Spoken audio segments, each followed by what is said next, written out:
Hello दोस्तों, आपका स्वागत है अपने यूट्यूब चैनल लवकुश एकेडमी में। चलिए दोस्तों, शुरू करते हैं फटाफट आज का अपना क्लास, जो कि आज का हमारा क्लास है परसेंटेज चैप्टर, जिसको हिंदी में कहते हैं प्रतिशत, और क्लास नंबर 5 है। आज हमारा 5वां क्लास है दोस्तों।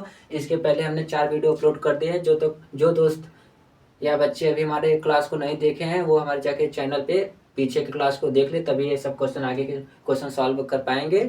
आइए दोस्तों, शुरू करते हैं आज का अपना क्लास, जो कि पहला क्वेश्चन है। और क्लास का पहला क्वेश्चन शुरू करने से पहले हमारे चैनल को लाइक और सब्सक्राइब कर दे दोस्तों, और अधिक से अधिक शेयर भी कर दे। आइए क्वेश्चन शुरू करते हैं अपना मैथ का क्लास, जो कि परसेंटेज का है। आइए सॉल्व करते हैं इसको। देखिए क्वेश्चन कितना अच्छा दिया है दोस्तों, क्वेश्चन कितना प्यारा है। आप लोग को ऐसा क्वेश्चन पिछली वीडियो में करा दिए हैं दोस्तों, जो इसीलिए बोल रहे हैं ना, जो बच्चे अभी हमारी वीडियो को नहीं देखे हैं, पहले जाकर देख ले। इस क्वेश्चन को, ऐसे क्वेश्चन के टाइप को हम सॉल्व करा दिए पिछली वीडियो में। आइए देखिए क्वेश्चन क्या कर रहा है। क्वेश्चन बोल रहा है, एक आयत की लंबाई में 20% और चौड़ाई चौड़ाई में 10% की वृद्धि की गई, तो क्षेत्रफल में कितने परसेंटेज की वृद्धि होगी। देखिए दोस्तों, क्वेश्चन थोड़ा शॉर्ट में लिखा, लेकिन आपको हम एक दो बार रिपीट करके आपको समझा देते हैं कि क्वेश्चन कहना क्या चाहता है। दिया है, एक आयत है जिसकी लंबाई में 20% की वृद्धि की गई, और उसके चौड़ाई, ये चौड़ाई लिखा है, चौड़ाई में 10% की वृद्धि की गई, तो उसके क्षेत्रफल, जो आयत का क्षेत्रफल होगा, उसके क्षेत्रफल में टोटल कितने परसेंटेज की वृद्धि होगी। क्वेश्चन यही पूछ रहा है। जैसे मान लीजिए यहाँ पे एक फिगर हो गया, ठीक है दोस्तों, ये इसका लंबाई हो गया, ये क्या हो गया, लंबाई हो गया, और ये क्या हो गया, चौड़ाई हो गया। ठीक, इसके लंबाई में कितने 20% की वृद्धि कर दी जा रही है, और इसके चौड़ाई में कितने दोस्तों 10% की वृद्धि कर दी जा रही है। अब जब इसका इस आयत के पूरे क्षेत्रफल निकालेंगे तो कितने परसेंटेज की वृद्धि होगी, यही हमसे पूछ रहा है। तो जानते हैं आयत का क्षेत्रफल दोस्तों लंबाई गुणे चौड़ाई से निकालते हैं, तो हमको यहाँ पे ये फार्मूला लगाना है। बस आप लोग को बस कॉन्सेप्ट के लिए, समझाने के लिए इस फिगर को बताएं। बस लंबाई में 20% की वृद्धि, चौड़ाई में 10% की वृद्धि की जा रही है, तो इसके पूरे क्षेत्रफल में कितने परसेंटेज की वृद्धि होगी। इसके लिए आपको एक छोटा सा फार्मूला बताए थे। जब दोनों में वृद्धि हो तो हम एक छोटा सा फार्मूला कौन सा यूज करते हैं, फार्मूला यूज करते हैं x plus y plus x y बटे 100। इसी फार्मूला का यूज हम लोग करते हैं दोस्तों। जब दोनों मान में वृद्धि की बात होती है, तो x plus y plus x y बटे 100 का फार्मूला यूज करते हैं। अगर यही में जैसे एक में 20% की वृद्धि होती और एक में 10% की कमी हो जाती, तब हम क्या करते हैं, एक्स माइनस वाई प्लस फिर एक्स गुणे माइनस वाई बटे 100 का फार्मूला लगा देते हैं। क्या होता है, किस लिए लगाते हैं, क्योंकि एक में कमी हो रही है, एक में वृद्धि हो रही है, तब एक जगह माइनस करना पड़ता।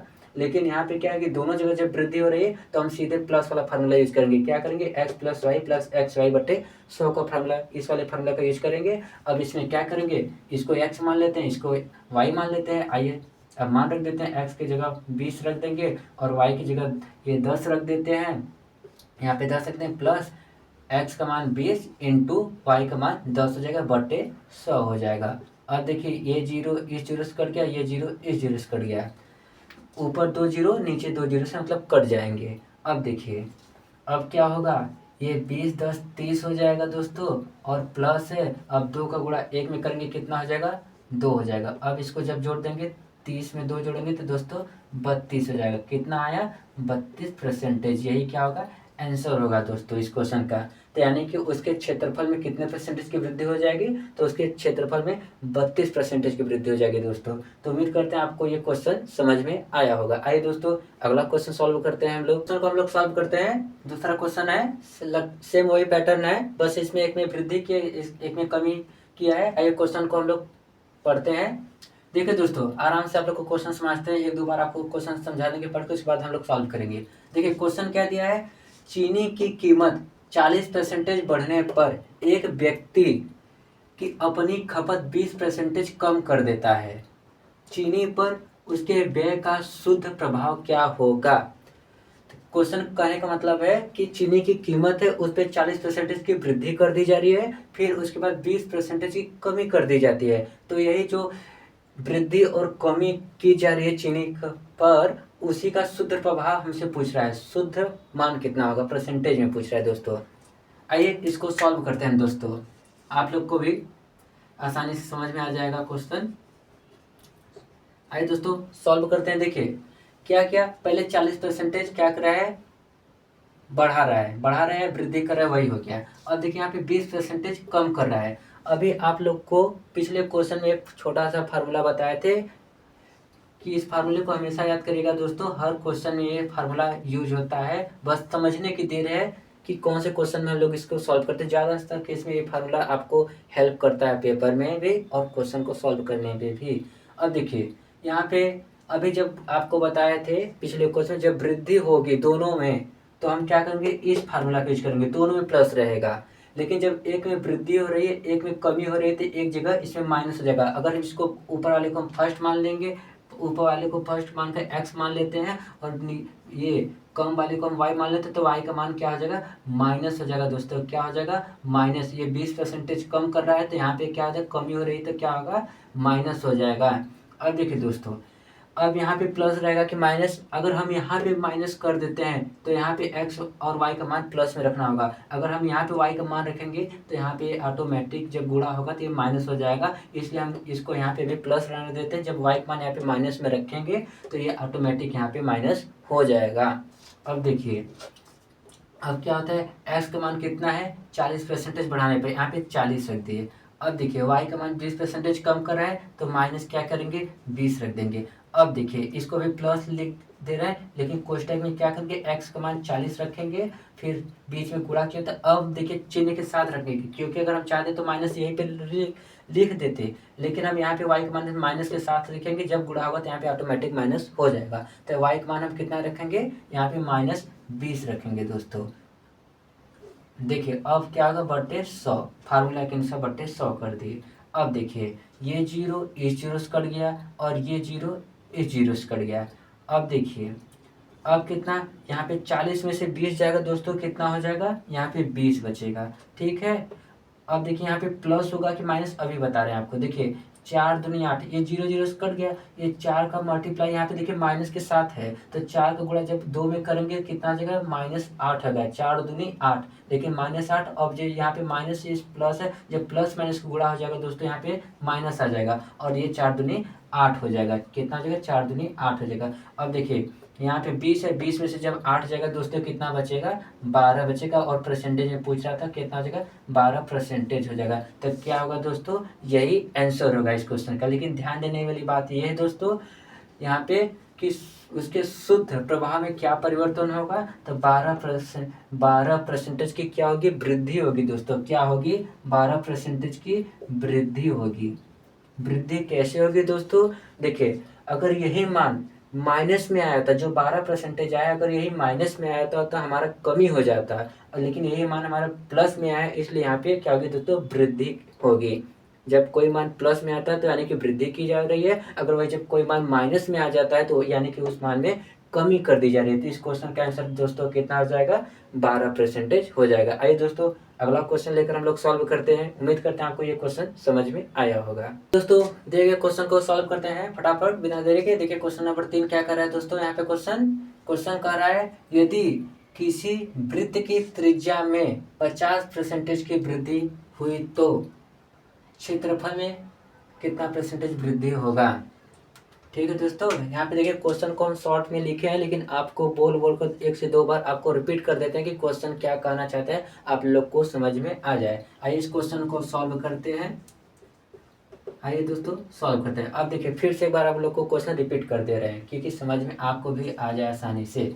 दिया है, यदि किसी वृत्त की त्रिज्या में 50% की वृद्धि की जाती है तो उसके क्षेत्रफल में कितने परसेंटेज की वृद्धि होगी, यही हम लोग को बताना है। देखिए कोई वृत्त है, अब उसकी त्रिज्या कितनी होती है, वृत्त की त्रिज्या मान लीजिए यही होता है ना दोस्तों, यहाँ से यहाँ तक टोटल ले लेंगे तो डायमीटर हो जाएगा, व्यास हो जाएगा। लेकिन वृत्त की त्रिज्या यही होती है, केंद्र से लेकर जो वृत्त की परिधि वाली रेखा होती है वही त्रिज्या होती है। तो वही बोल रहा है कि इसकी त्रिज्या में हम क्या करते हैं, 50% की वृद्धि कर देते हैं। इसकी त्रिज्या में 50% की वृद्धि कर देंगे तो इसके जो पूरा क्षेत्रफल निकलेगा। वृत्त का क्षेत्रफल क्या होता है, वृत्त का क्षेत्रफल फार्मूला क्या होता है, πr² होता है दोस्तों। πr² के माध्यम से ही फार्मूले से हम वृत्त का क्षेत्रफल निकालते हैं। तो वही बोला, जब इसका क्षेत्रफल निकालेंगे, अगर इसकी त्रिज्या में 50% की वृद्धि करने पर जब इसका क्षेत्रफल निकालेंगे तो दोस्तों कितने परसेंटेज की वृद्धि होगी, यही हमसे क्वेश्चन में पूछ रहा है। अब है दोस्तों सेम आपको जस्ट अभी फार्मूला बताया, सेम वही फार्मूला लगेगा, बस बोले थे हर क्वेश्चन पे दोस्तों आपको पकड़ना होगा कि कौन सा फार्मूला यूज होगा। क्वेश्चन हल्का हल्का चेंज करेगा लेकिन फार्मूले सेम वही रहते हैं। अब देखिए इसमें भी वही फार्मूला लगेगा। जब त्रिज्या देखिए यहाँ पे त्रिज्या है, यही यहाँ पर भी इसकी त्रिज्या है, यहाँ पर भी इसकी त्रिज्या और नीचे भी इसकी त्रिज्या है, यानी कि सेम त्रिज्या है। तो जब 50% का मान अगर x में वृद्धि होगा तो वही 50% का मान y में वृद्धि होगा, इसलिए सेम फार्मूला वही लगेगा। क्या फार्मूला लगेगा? x plus y plus x y बटे 100। अब देखिए इसमें दोनों मान प्लस में होंगे क्योंकि वृद्धि ही कर रहा है। जब 50% की वृद्धि इधर करेगा तो 50% की वृद्धि इधर भी हो सकता है। यहाँ पे किसी कमी की बात नहीं ना कि ये क्वेश्चन में, इसलिए फार्मूला यही लगेगा। अब क्या करेंगे, x का मान कितना रख देंगे? 50 रख देंगे, और y का वही मान हम कितना रखेंगे? 50 ही रखेंगे दोस्तों। और प्लस 50 गुणे 50 हो जाएगा, बटे कितना हो जाएगा? 100 हो जाएगा दोस्तों। कितना हो जाएगा? 100। अब देखिए ये जीरो इस जीरो से कट गया, ये जीरो इस जीरो से कट गया। अब देखिए इस 50 को 50 में जोड़ेंगे कितना हो जाएगा? 100 हो जाएगा। अब यहाँ पे प्लस है, प्लस लगा देंगे। इस 5 गुणा 5 में कितना हो गया? कितना हो जाएगा? 25 हो जाएगा दोस्तों। कितना हो जाएगा? 25। अब इसको जब जोड़ेंगे 100 में 25 जोड़ेंगे तो 125 किसमें आ जाएगा? परसेंटेज में आएगा। कितने आ जाएगा? 125%। यही इस क्वेश्चन का आंसर हो जाएगा दोस्तों। उम्मीद करते हैं आपको क्वेश्चन समझ में आएगा। नहीं समझ में आए आइए एक बार दो और आप लोग को रिपीट कर देते हैं। क्या हुआ? किसी वृत्त की त्रिज्या में 50% की वृद्धि की जा रही है तो उसके क्षेत्रफल में कितना % की वृद्धि होगी? वृत्त की त्रिज्या यही होती है, देखिए यहाँ से यहाँ तक यही है कि केंद्र से लेकर वृत्त की परिधि तक त्रिज्या में 50% की वृद्धि हो रही है। तो क्षेत्रफल जानते हैं वृत्त का पाई आर स्क्वायर होता है, और वही फार्मूला लगेगा s plus y plus x y बटे 100। 50 दोनों का मान रख सकते हैं, 50 रख दिए इसका, 50 इसका, प्लस कट जाएगा डबल जीरो। 100 में जब 25 जोड़ देंगे 125 आ जाएगा, और परसेंटेज में पूछता है इसलिए कितना आ जाएगा? 125% हो जाएगा। तो दोस्तों उम्मीद करते हैं आज का वीडियो आप लोग को अच्छा लगा होगा। तो हमारे चैनल को लाइक और सब्सक्राइब कर दें और अधिक से अधिक शेयर भी कर दें। अब दोस्तों एक क्वेश्चन हम आपको दे रहे हैं करने के लिए, बस इसी क्वेश्चन में हम रिपीट कर दे रहे हैं। या तो बोलिए तो हम क्वेश्चन को बोल दें, नहीं इसी में रिपीट कर देते हैं। आइए मान लीजिए यहाँ पे जो है मान 50% की वृद्धि की जा रही है। मान लीजिए किसी वृत्त की त्रिज्या 50% की वृद्धि न करके वहाँ पे मान लीजिए 30% की वृद्धि कर रही है। कितना? 30% की 30% की वृद्धि की रही है तो उसके क्षेत्रफल में कितना % की वृद्धि होगा? दोस्तों सॉल्व करके जरूर बताएगा, ऐसा ना हो कि आप लोग को लगे कि 50% का हो गया उसी कॉन्सेप्ट पे निकलेगा। तो दोस्तों आप सॉल्व करके एक बार देखिए तो ऐसे आपका प्रैक्टिस भी हो जाएगा, और हम आप लोग का आंसर भी देख लेंगे कि आप लोग ने सही बताया कि गलत बताया है। देखिए दोस्तों क्वेश्चन को रिपीट कर दे रहे हैं। ये क्वेश्चन आप लोग के लिए नया हो गया, बस मान चेंज किए हैं और आंसर भी इसका दूसरा आ जाएगा। क्वेश्चन क्या है? यदि किसी वृत्त की त्रिज्या में 30% की वृद्धि की जाती है तो उसके क्षेत्रफल में कितने % की वृद्धि होगी? यही क्वेश्चन है दोस्तों। आप लोग इसका आंसर में कमेंट बॉक्स में जरूर बताइएगा दोस्तों। तो आज के लिए इतना ही, मिलते हैं अगले वीडियो में दोस्तों। अच्छे लेवल के क्वेश्चन लेकर आते हैं जो दोस्तों जो कि हर कॉम्पिटेटिव एग्जाम में पूछे जाते हैं, चाहे रेलवे हो, एसएससी हो, ग्रुप डी हो, कोई भी एग्जाम हो, ऑल कॉम्पिटेटिव एग्जाम में ये सब मैथ के क्वेश्चन पूछे जाते हैं, ज़्यादा हार्ड नहीं पूछते दोस्तों। इसलिए हम भी पढ़ाते हैं, बहुत अच्छे लेवल क्वेश्चन लेकर आप लोग को बताते हैं। और उम्मीद करते हैं आप लोग को हमारा क्वेश्चन भी समझ में आता होगा और हमारा पढ़ाने का तरीका भी। अगर कोई भी कन्फ्यूजन डाउट हो दोस्तों तो आप कमेंट बॉक्स में ज़रूर बताइएगा, हम सुधार करने की कोशिश करेंगे। और उम्मीद करते होंगे कि हमारा वीडियो आप लोग को अच्छा लगता होगा। अच्छा लगे तो भाई समझकर, दोस्त समझकर हमारे चैनल को लाइक सब्सक्राइब करते रहिए, हमें भी सपोर्ट करिए, शेयर भी करिए। तो उम्मीद करते हैं अच्छा लगा। चलिए मिलते हैं अगले क्लास में। तो आज के लिए इतना है दोस्तों, हमारे चैनल को लाइक सब्सक्राइब करते रहिए और